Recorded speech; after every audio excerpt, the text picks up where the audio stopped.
في القرن اللي فات سنة مش عارف كام، كان في واحد اسمه حسن وواحد اسمه حسام، كانوا شغالين في مزرعة موز في البرازيل، وإذ فجأة نلقى أفعى اسمها بوثروبس جاراراكا. اسمها إيه؟ بوثروبس جاراراكا. عضت حسن عضة محترمة، وطبعا زي ما انت توقعت معايا دلوقتي أكيد حقنته بالسم بتاعها. حسن اترمى على الأرض وحصل له هبوط حاد في ضغط الدم، وحسام ما بقاش عارف يعمل له إيه علشان ينقذه لحد ما مات. ولأن حسن ما كانش العامل الوحيد اللي مات في المزرعة لنفس السبب، فده أثار فينا الفضول إننا نسأل نفسنا سؤال مهم: يا ترى يا هل ترى إزاي السم ده تسبب في موت حسن واللي قبله؟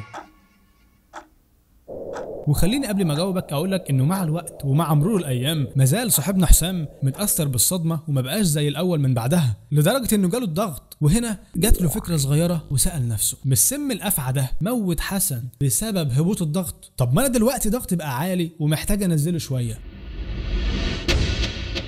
وفعلا فكر زي ما انت خمنت معايا دلوقتي، ليه ما ياخدش سم الافعى ده علشان ينزل له الضغط شويه ويتعالج بيه؟ وفعلا قال لك خربانه وقام اصطاد افعى وخد منها السم بتاعها. هتسالني عملها ازاي؟ هقول لك ما اعرفش بقى، اهو ده اللي حصل. وراح يا سيدي حقن نفسه بكميه صغيره جدا من السم، قال يعني خايف على نفسه. وكانت النتيجه ايه؟ ضغطه اتظبط فعلا. انت عارف ده معناه ايه؟ ده معناه اننا في الطريق لاكتشاف دواء جديد يعالج الضغط العالي. ومن ايه؟ من سم افعى.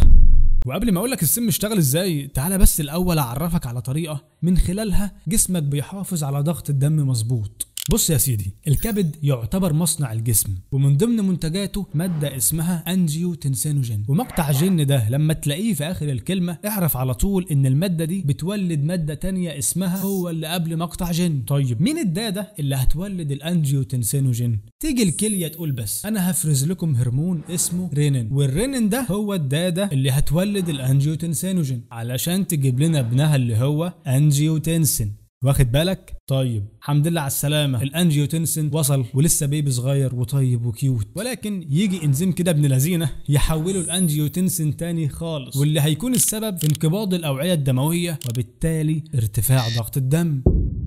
طيب لما حللنا مكونات السم بقى لقينا انه بيحتوي على ماده اسمها تيبروتايد، والماده دي بتروح تمسك في الانزيم ابن اللذينه ده وتعطله، وبالتالي كده مش هيحصل انقباض في الاوعيه الدمويه، والضغط هيحصل له ايه؟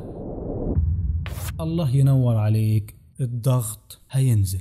العيب اللي في السم ده هو ان حجمه كبير زي ما انت شايف كده، ومش هيمتص من المعده، فما فيش قدامك الا انك تتحقن بيه كل يوم، وده مش عملي خالص. فكان لازم نطور منه دواء ينفع يتاخد في شكل برشام، خصوصا اننا لقينا ان اهم جزء في الاستراكشر ده كله هو الجزء اللي انت شايفه ده، فمسكناه لوحده كده وقعدنا نلعب فيه لحد ما وصلنا لدواء فعال جدا في تنزيل الضغط، وكمان بيمتص بسهوله من المعده، واسمه كابتوبريل اللي موجود في الصيدليه باسم كابوتين.